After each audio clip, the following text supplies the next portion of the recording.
playing against Bobby Colegrove playing Elves. Yeah, anything unusual in this elf deck, or is it just pretty much, par for the course? A main deck, Viridian Shaman, but other than that, pretty straightforward. What does he have big? Does he have Craterhoof Behemoth and the Regal Force, or just the Behemoth? 2 copies of Craterhoof Behemoth, which has kind of become the industry standard recently.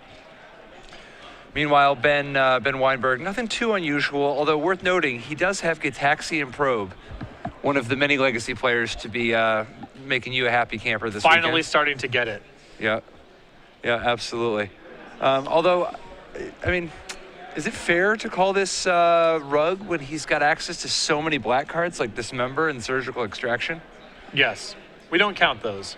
The Phyrexian mana cards we do not count. I mean, Gitaxian Probe's a blue card, right? Yeah, but we don't count it as adding colors to the deck. All right. Each player at 7. I believe Ben has gone down to 6. No, Ben! So Elves, primarily a combo deck that can win through Glimpse of Nature, essentially drawing its entire deck. It can also natural order for Craterhoof Behemoth and win from a semi-advanced board. And as a tertiary plan, can go beatdowns with just a squadron of 1/1s and 2/2s. Yeah, now Elves has been taking off in recent months. What's prompted this? What sparked this resurgence? I think it's a mixture of a couple things. One is the Legend rule change to Gaia's Cradle makes it a substantially more powerful card than it was in previous iterations of the deck. Every additional Gaia's Cradle you draw is 5, 6, 7, 8 mana instead of dead draw, so that's a huge upgrade. I also think the lists have just become a lot more tuned. Of any deck in Legacy, I think Elves is the one that has just incrementally improved the most over time as people have started building better lists. All I know is that Bobby Colegrove is dead to me. Is that really land before spells? Land in front of creatures? Yes, it is. This is the big leagues, man. You can't just do that. I know. If it were up to me, he would be disqualified without prize, but I don't make the rules. You see Bobby have a good setup turn last turn, adding a Virtual Ranger, a Deathrite Shaman, and a Wirewood Symbiote to his board. Ben untaps, flips his Insectile Aberration, reveals Brainstorm. That's got to be real close to unsportsmanlike conduct. Yes. At least brushing up against it. I mean, it's not quite like Adrian Sullivan upside down levels of unsportsmanlike conduct, but it's like at least flirting with the topic. Adrian Sullivan Bizarro World magic where everything's in reverse. Oh, oh my God. Yep. As long as you know what all your cards do, maybe you can get away with that, but man. So what is Ben Wienburg looking for here? Well, there's a couple reasonable pieces of disruption. Of course, his counter spells are quite productive. His lightning bolts provide some amount of disruption, and Stifle is valuable here as well, as it can stop a Craterhoof Behemoth trigger. Oh, okay. It's a big game. But this Elf deck doesn't have to go off to win the game. You can win by just advancing your board, drawing a bunch of cards. You see Wirewood Symbiote in play with Elvish Visionary. That's a source of steady card advantage. So Bobby can just play creatures and attack with them. Doesn't really need to go off to win the game. Not a lot of flyers in this elf deck to potentially block the Insectile Aberration.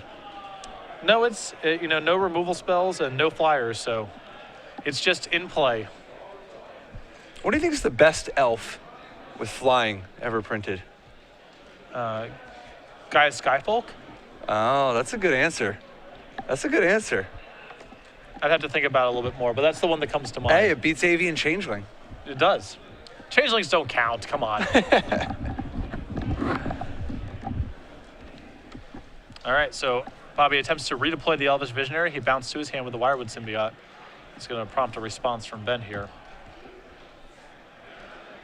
Are we looking at a possible daze? Just brainstorm to see if maybe there's one under the hood. Yeah. I think he would be happy to daze here because the time is running out for daze to be a relevant Magic card. Yeah, with that Wirewood Symbiote having already activated, there's not even the possibility of untapping the Findorn Elf. But it does not appear that daze is in the cards for Ben.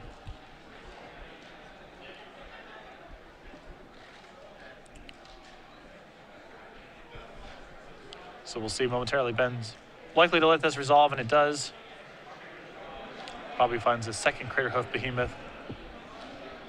So I remember when it first came out, Beck and Call was kind of the talk of, oh my gosh, you can play with more Glimpse of Natures now.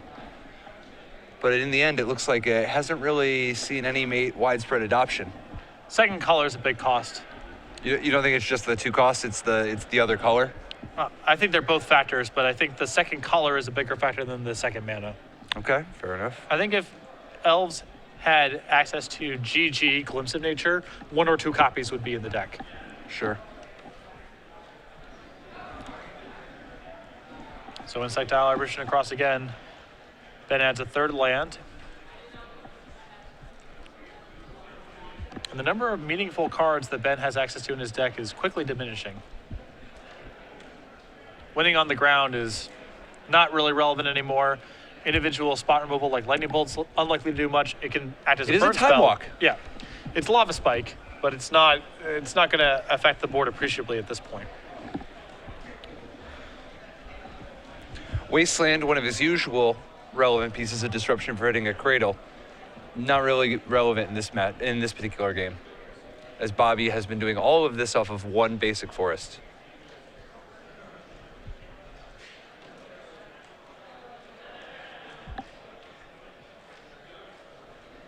All right, so Ben draws a Lightning Bolt. He can use this to KO Wirewood Symbiote if he wants to. A lot of argument for that play. He can also hold it and use it as Lava Spike.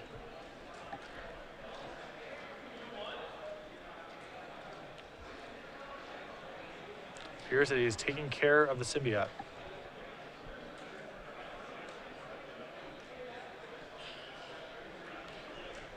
In response to this, Bobby uses Deathrite Shaman to add a mana.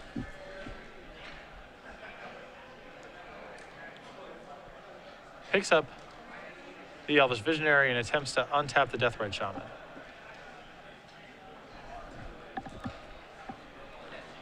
And then removes the Ponder to deal 2 points of damage.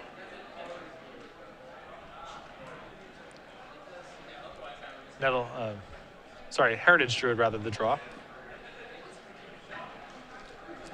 That is now 3 green mana. Bobby going kind of large. A green mana left over. And there is Glimpse. So next turn we might see some real fireworks. A Llanowar Elf. And passes the turn, so Bobby is going to untap next turn with a lot of mana.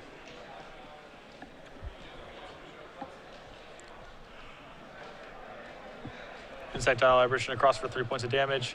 Ben adds another Delver of Secrets and a Tarmogoyf. And now we'll see what Bobby can do. Yeah, this is where things go pretty wild, right? Potentially, yeah. This can be a huge turn. Bobby draws Natural Order. Natural Order not at its best here, as Bobby already has both copies of Critterhoof Behemoth in hand.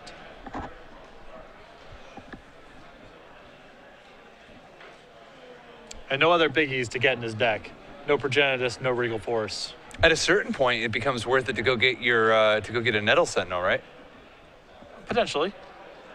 So Bobby's going to start off the action here with a Natural Order. What do you think about this line instead of Glimpse? I mean, does he just not have very many creatures in his hand to play? Yeah, he has a Viridian Shaman and 2 copies of Craterhoof Behemoth, so hard for him to get a lot of traction with Glimpse. At least with the Symbiote, he'll be able to not only bounce a creature, but potentially draw an extra card if it's a Visionary. Yeah. Plus, get some sweet, sweet untap action. I don't know if this was the creature Ben exactly expected Bobby to get here, but here we go. Here is Glimpse.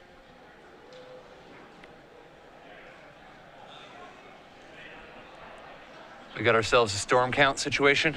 I think he's just tracking the mana. Sure. So 2 green in the pool, uses the Symbiote, bounces the Visionary, untaps the Finhorn Elf.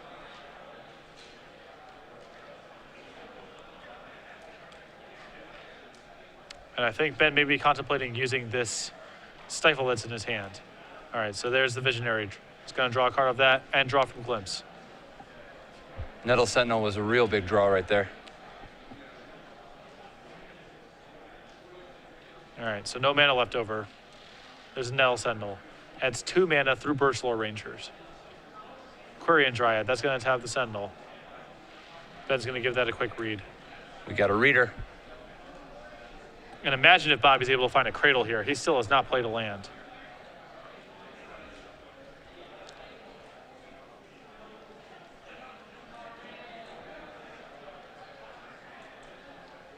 Return the forest to his hand, untap the Finhorn Elf. And Bobby's going to try to avoid playing this forest as long as he can here to ensure that he has as many looks at Gaea's Cradle as possible. Deathrite Shaman. A second Glimpse. He's a little too choked on mana to glimpse like that, isn't he? I mean, if he has 2 mana floating right now, I think he has enough to play with.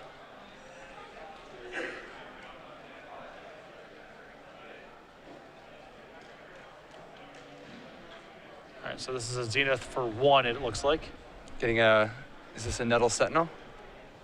Yep, so he's adding 2 mana in response, so he has, unclear exactly how much mana he has floating right now.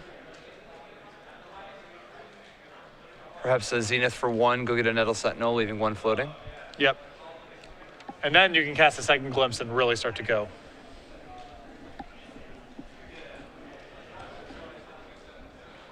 I think Ben may be asking if he's past the point now where this Nettle Sentinel can do this operation. So we shall see momentarily. All right, so it looks like Glimpse is going to resolve. There's a Symbiote.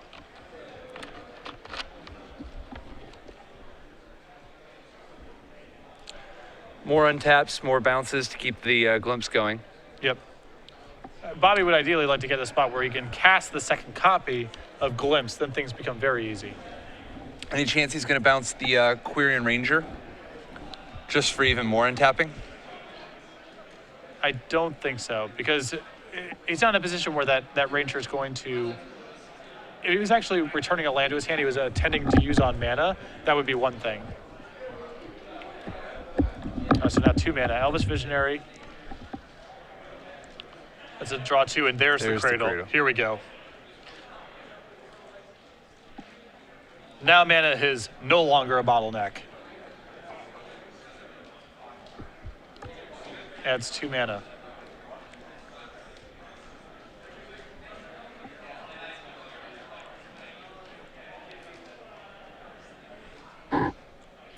There's a Glimpse. Gonna untap the Nettle Sentinel. Cradle getting added for 1, 2, 3, 4, 5, 6, 1, 2, 3, 4, 5, 6, 7, 8, 9, 10 green mana.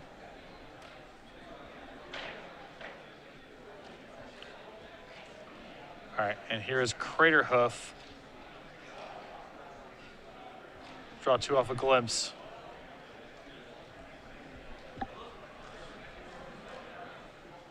Triggers Hoof. Ben has the Stifle.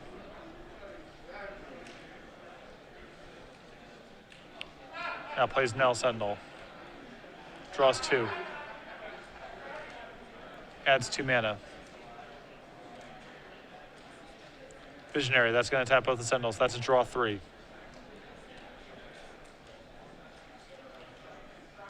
There's 3 mana. Now he's got to keep sorted. Oh, I guess no, he doesn't. None of his creatures have the bonus, but he still should keep track of which creatures are not summoning sick, right? Yes. Well, I think both Nettle Sentinels got played to the board this turn, and everything else is tapped. So, for now.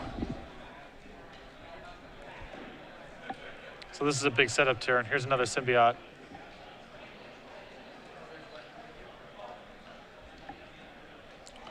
If Bobby can't win this turn, he's almost certainly setting up his board to be able to win the following turn.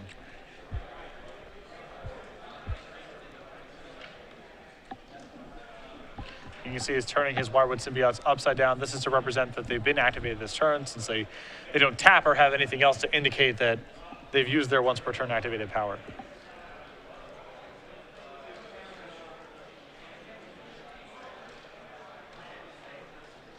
There's 3 mana. Got to be careful not to run out of cards. Yeah, Glimpse is a mandatory. This comes up. Absolutely. Now he can get to the game state where if he has copies of Zenith, he can generate enough mana to continuously put Zeniths back in his deck, play a creature, draw Zeniths, recast them. So he can play every creature in his deck, assuming that the number of Zeniths he has cast, or sorry, the number of glimpses he has cast is equal to the number of Zeniths he has access to. But if you play more glimpses than you have Zeniths, then things can get awkward. I've learned a lot about the subtleties of elves over the last couple of months. Yeah. Seen your fair share? Oh, yeah.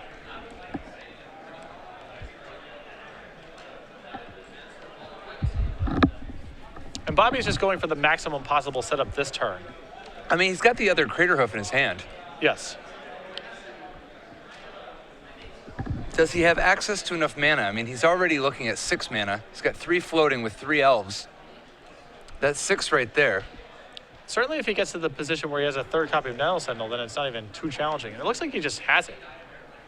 Here's another natural order.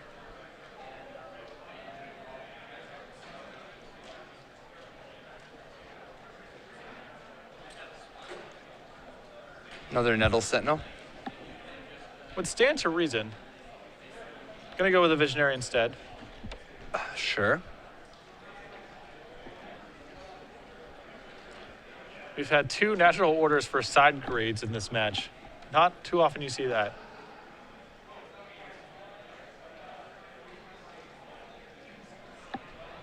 And he still has 1 Queer and Ranger available to be used.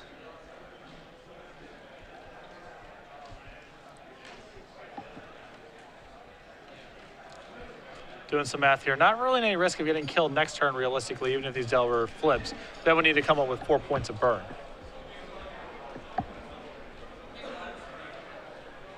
So I think he may be ready to just go beat down to the Craterhoof Behemoth. Huh. He really can't cast the other Craterhoof in his hand? Well, it appears that he has run out. He just has the 2 Nettle Sentinels. And if he runs out of 1 casting cost elves, then he's not generating mana. Yeah, and he can't use this other Queer and Ranger for lack of a forest. Right.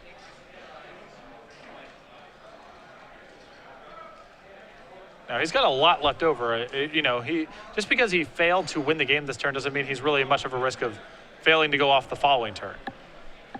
Because going off could simply be tap by Cradle, cast Craterhoof Behemoth, the end. Yep. And so Bobby just discards the hand size, loses a bunch of fetch lands. Wienburg looking for 2 bolts. 2 of his 3 remaining lightning bolts would be the game.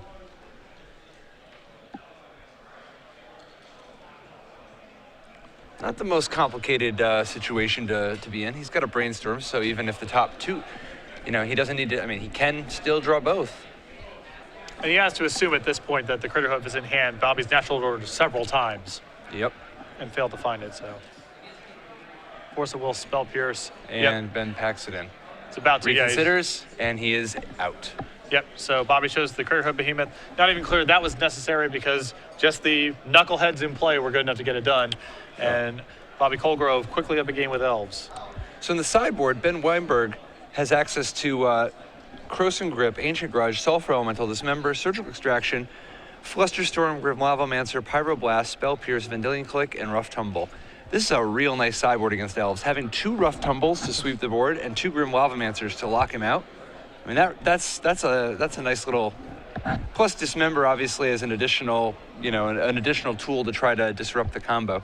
Yeah, so I like those 5 cards quite a bit. On Bobby's side, 3 copies of Abrupt Decay, 4 Thoughtseizes, 3 Cabal Therapies, a Natural Order, a Progenitus, a Galactic, a Solid Prime Mage, and a Scavenging Ooze. I suspect that you're going to see the Scavenging Ooze come in. Ben's very reliant on his graveyard between Tarmogoyf and his copies of Nibblebond Goose. I think you're going to see Natural Order for Progenitus coming in this matchup as well. He has to assume that if anything, Ben's going to go with some sort of removal overload, whether it's Pyroclasm effects, Grim Lavamancers. Craterhoof Behemoth may be a less stable way of trying to win the game in the post-board games, but Progenitus just does it all by itself. I like it. Yeah, I think Progenitus will be real good in this matchup. You don't even have to worry about Edict effects either. Just get it into play. Yeah, I mean, you've got guys to sacrifice. You definitely have guys to sacrifice. All sorts. Yeah. I do think that that the Progenitus plan is sturdy, not airtight against the prospect of getting raced by a by a Delver of Secrets. Do you think it's possible that Vendilion Clique comes in for more flying racing? I think so. Winning on the ground's really tough. And the Elf deck does have a lot of hands that are all set up with one piece of action, whether it's the Glimpse or a natural order. And so Vendilion Clique's discard power can be relevant a lot of times against Elves, and winning on the ground is really hard. I mean, you saw in that game, Bobby had, by the time he started to get some sort of momentum going, he had no end of chump blockers at the ready for Tarmogoyf. Do you think it's possible that Nimble Mongoose slides out? Yeah, if you see Ben sideboarding right now, those Nimble Mongooses are in his sideboard. Makes sense. You still need some amount of Tarmogoyf, though. Somebody's got to tie up the ground, and with the Rough Tumbles and Grim Lavamancers, there's more of a possibility of the Tarmogoyf eventually doing something. Yeah, Tarmogoyf in concert with Pyroclasm is great against Elves. Game 1, I don't think it's a very effective tool. How do you feel about Surgical Extraction? I know it's not normally a tool against Elves, but is there any possibility that Ben wants to get funky and just be like, I'm gonna bolt your Nettle Sentinel and then surgically extract it? Or is that too vulnerable to Progenitus? Well, the problem is that Elves is not the most linear combo deck. It has access to multiple paths to victory, including just winning with the beatdowns. So paying 2 life and spinning a card to do something that may not even disrupt the game plan that Bobby's on, I think is too narrow. Fair enough. Just creatures and removal. That's the best plan I think that Ben has against Elves. Don't get too funky. What's Bobby thinking that Ben's going to be bringing in? I mean, is there like a standard operating procedure for these rug decks? Because I know obviously Ben plays rug quite a bit. Yeah, there's often a mixture. I wouldn't be surprised to see Bobby bring in the Abrupt Decays because he can reasonably anticipate Grim Lavamancr, and it's not dead. I mean, if he doesn't have Grim Lavamancr, then he'll have Delver of Secrets or Tarmogoyf, and that's fine there. You're usually looking at some mixture of Grim Lavamancr, maybe Rough Tumble, maybe Fork Bolt, maybe just some additional removal spells like Chain Lightning. The rug decks, maybe occasionally you'll see Submerge, although Submerge is not that effective a tool against Elves. So those particularly, sometimes they just don't have any forests because they bounce them all. Right. So it's not the most. You can expect some amount of removal. Grim Lavamancr is generally the best card they're going to have access to. Sometimes they have Fork Bolt. Sometimes you see Rough Tumble. What about Fire Ice? Are we going to bring Fire Ice back? I still see some rug lists that have a Fire Ice in them. It's Okay. not out of the question. Bobby, one on the lap, 6 on the table. Takes a long look at his hand. Well, Ben looks like he has a hand of Rough Tumble, Force of Will, but nothing really proactive. Yeah, but Rough Tumble is a potential game winner. Hard to get away from that one. Yeah, particularly if you have mana. Well, I don't know if he has a second land just yet. I'll say it's Delver.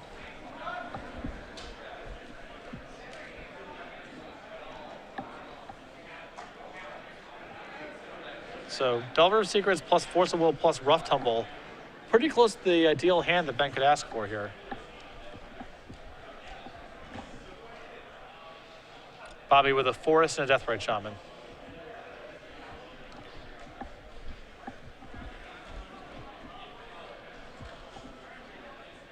I always wonder if the format ever became too full of things like Rough Tumble and Grim Lavamancr, is it possible that we could see some kind of like green leyline action?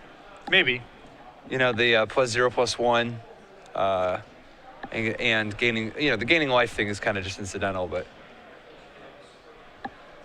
Not out of the question. Insectile Aberration flips. Ben with the second one. Ben playing a very aggressive game plan, just immediately Force of Willing that Deathrite Shaman. Just slowing Bobby down, trying to put some pressure on him with the Delvers. A classic Delver game plan. I mean, he's effectively got him on a 3-turn clock. Because if he wants, he can ensure that the Delver flips by brainstorming on his upkeep.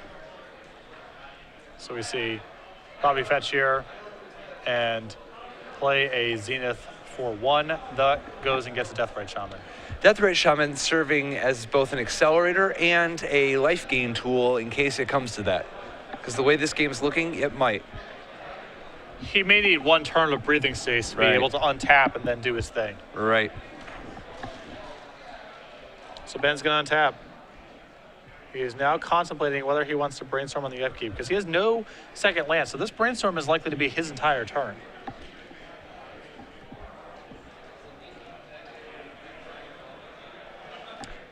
He also has to think about what he would show his opponent, because the only two spells in his hand are Rough Tumble and Spell Pierce, neither of which he wants Bobby to know about. Right.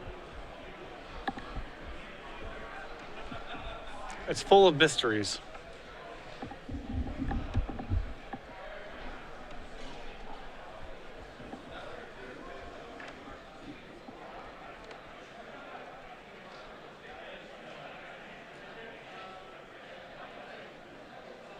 Shows Rough Tumble. That's an aggressive one to show. Well, he may know that he might not be able to cast that to any effect this game. Why is that? He may not have the sufficient mana. Just not getting up to 2? Yeah. That's true. I guess he's going to have to wait a couple turns. Right. And I mean, he's got him on a 2-turn clock, so. And here we go. Bobby's going to go for it now. There's a glimpse. That's a good point. Yeah. Here's a Nettle Sentinel. And it looks like he might have just dead-ended already on this glimpse. So he does have Wirewood Symbiote or Elvish Visionary as options. Yeah. I mean, he needs to get something back to his hand to keep going here.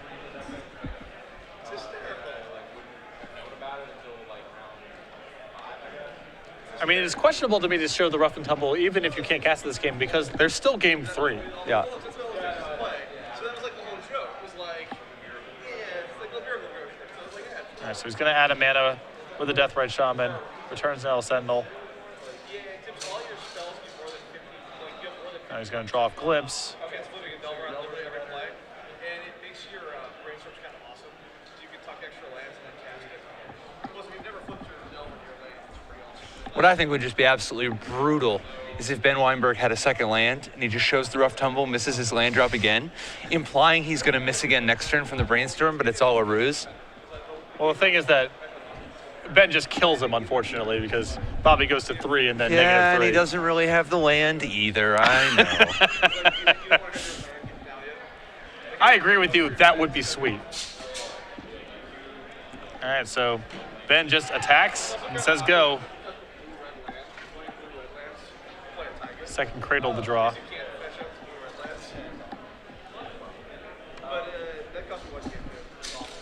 Bobby has flooded out pretty badly here. 4 lands in hand. Yeah.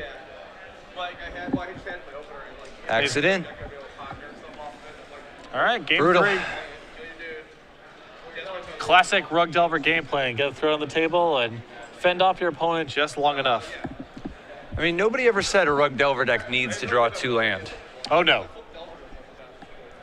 No, because that would be ridiculous for somebody to say, since it's not true. Well, it has 18 lands and 4 wastelands, so it regularly wins 1 land games. Yeah, I mean, 14 colored mana in your deck is very legacy.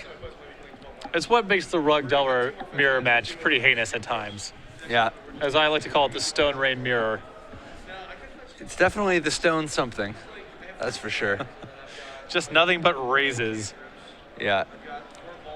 Dude, I don't know. I think that Rug Delver is... I think that these people are tripping not playing True Name Nemesis. I know it's like 3 months ago, but True Name Nemesis is like... Isn't that guy like, what's going on, man? 3 mana is too much. Man. 3 mana is just too much. You still play him in a Stoneforge deck though, right? Right, well, the Stoneforge deck's playing a slightly slower game. Well, you both win when you get him to 0.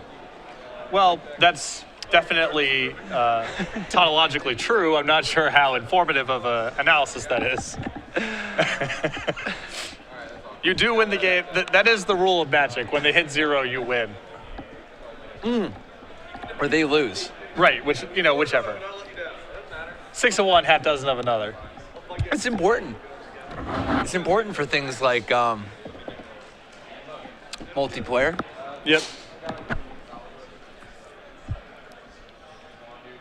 Game 3 about to get underway. This is for a top 8 berth. Again, only 8 rounds today. We fell just a few players short of the 9th round. And so, no room for intentional draws here. What an appropriate description. A top 8 berth, given that today is Easter. Yes. I suppose so. Ben Wienburg looks to be happy to be here. Well, he just won the game, so. There's usually a direct relationship between what the outcome of the previous game was and Ben's body language at the table. Yeah, he's like Madonna. He just like expresses himself. He's just expressing himself. Absolutely. For those not familiar. Don't go for second best, baby, you know? Yeah, for those not familiar, Madonna is like the Lady Gaga of the 80s and 90s. She's like the Ben Weinberg of pop music. Yes.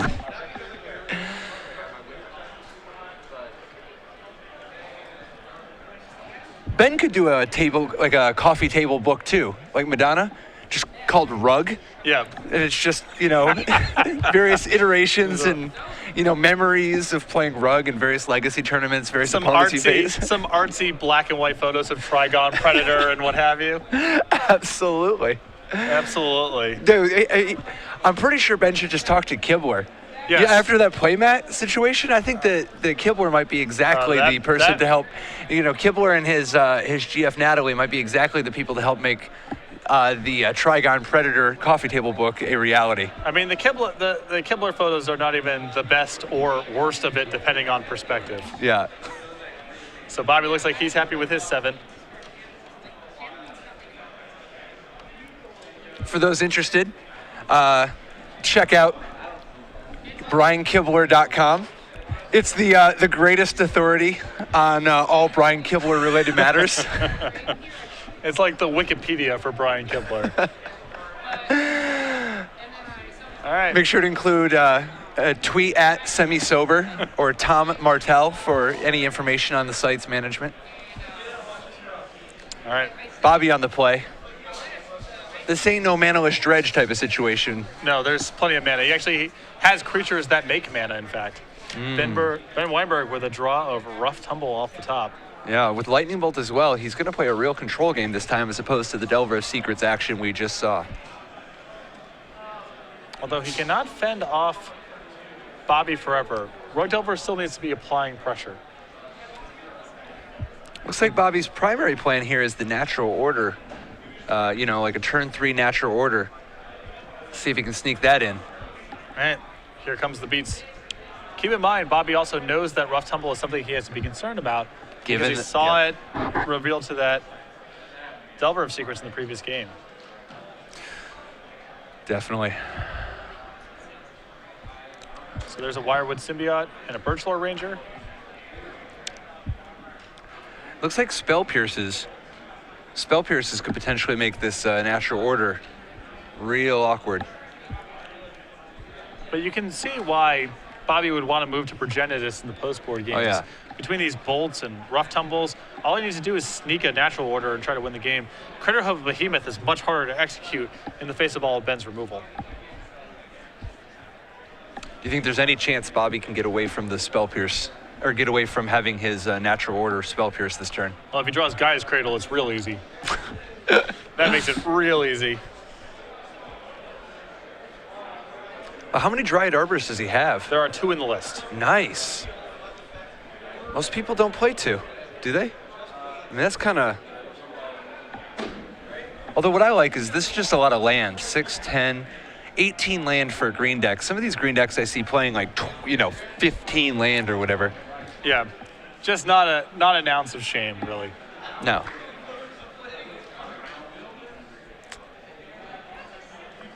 I think 18 land is how many Saito played in his elf deck in Berlin. At the Louise's Berlin. Yep. He was on the real streamlined, cheap, minimalist version. So here's an Elvish Visionary. 2 more mana. There's a Symbiote. Man, this is going to make Rough and Tumble painful.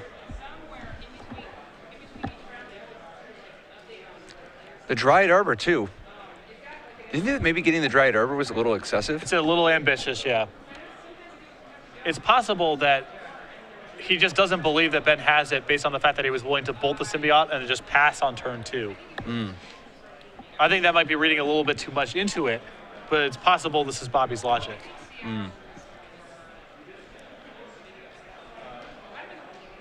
Gets in for 2, I like it. Oh my God, this is this is gonna be a rough tumble for the ages. Yeah, it's going to be a rough one.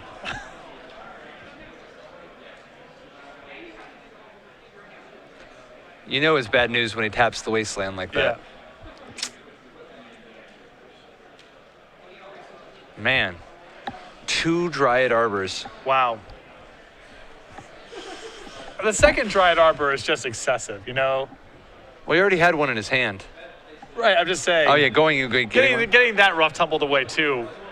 I mean, come on, let's just be reasonable here. There's no reason. This is Legacy. This is not a place of reason. But Ben looks like he's floating out pretty badly right now. Yeah, Ben's deck that wants to go up to 2 land. Well, he has 3 more in his hand. Yeah, I know. This is quite literally almost half of the land in his deck. All right, so Elvish Visionary, Bobby trying to rebuild. Gives him a beatdown. Daze the draw for Ben. What is Ben's life total at? Well, he got hit by, I believe he got hit by Nettle Sentinel twice and the Llanowar Elf once at minimum. Yeah, so I think it should be a little bit lower because he's also, but either way, we've got Queer Ranger joining the party. Yep, life total is up to date now, Ben at 15. So Queer Ranger resolves. Bobby goes ahead, untaps his Llanowar Elf, returns the forest to his hand, casts Elvish Visionary.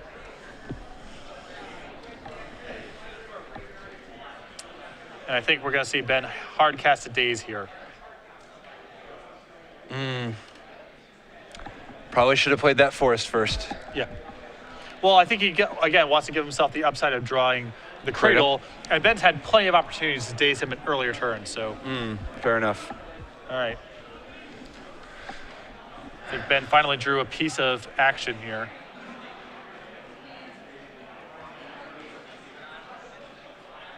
Is it a Vendilion click? Yeah. For the Skies beatdown?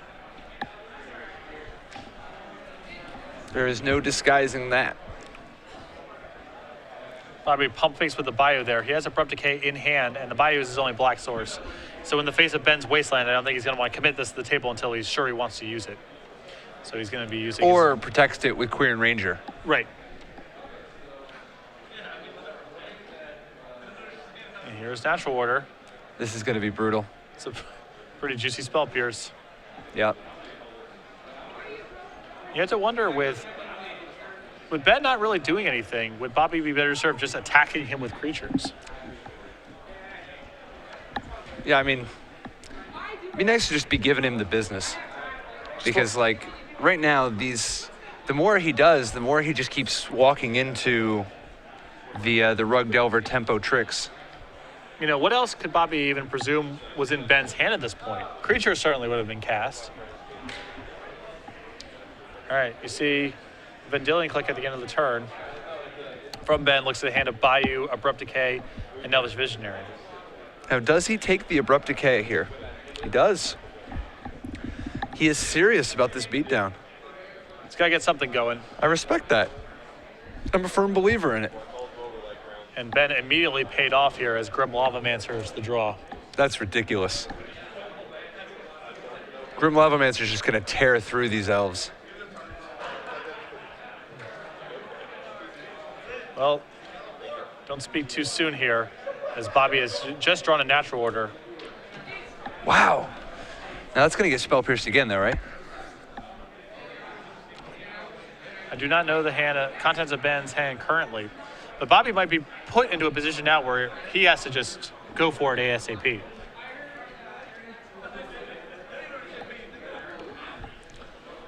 Grim Lavamancer puts him under the gun.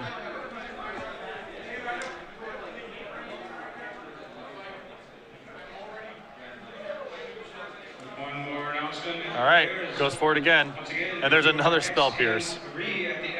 And now Bobby is in a lot of trouble. Brutal. That's basically all there is to say about that. Yeah. Top 8 on the line. We talked about how devastating some of these sideboard cards would be. Grim Lavamancers, Rough Tumbles.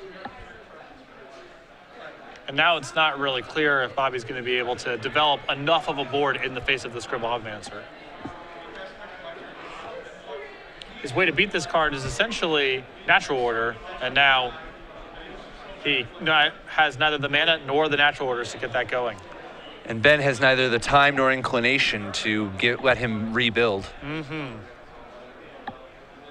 There's a Forest and a Wirewood symbiote.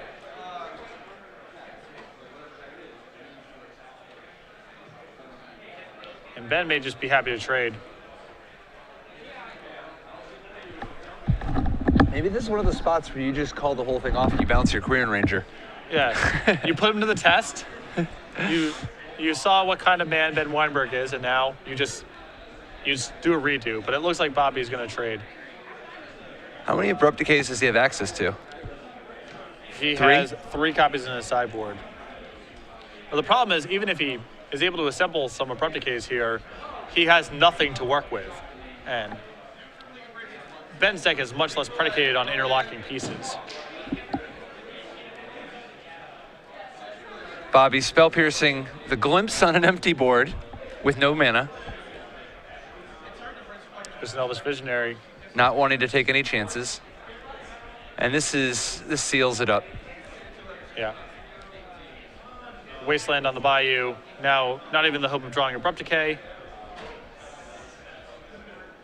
Bobby almost down to 0 cards, period, in any zone. Almost no memory of him participating. Yeah, it's been a rough one. All we need is a Ley Line of the Void. Yeah. For the full perfectos. Yeah, I suspect this game Bobby might have gotten a little too hung up trying to win with Natural Order when he had the opportunity to just attack. He could have slow played it a little bit.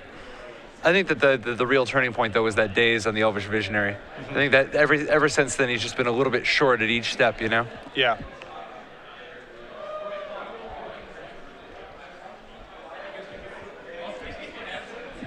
Ben reveals to Delver, does not find a spell. It looks like he's going to crack his fetch land before he draws. You're never too far ahead for tight technical play. Nope. And this is not Ben's first rodeo with this 60 cards. No. Or 58 of these 60 cards. The Cataxian Probes might be new additions.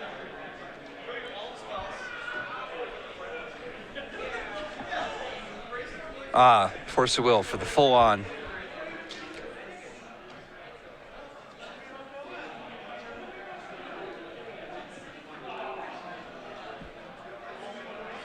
Ben still trying to give Bobby no room here. There's an attack. Bobby says no blocks. The Lawman's is going to finish off. And Ben Wienburg Top 8ing another. wins 2 games to 1 against Bobby. Colegrove playing L's very tight match. Ben, predictably, a bit of a dog in the first game, but his sideboarded cards, particularly Rough Tumble, of a lot of value there. Oh, yeah.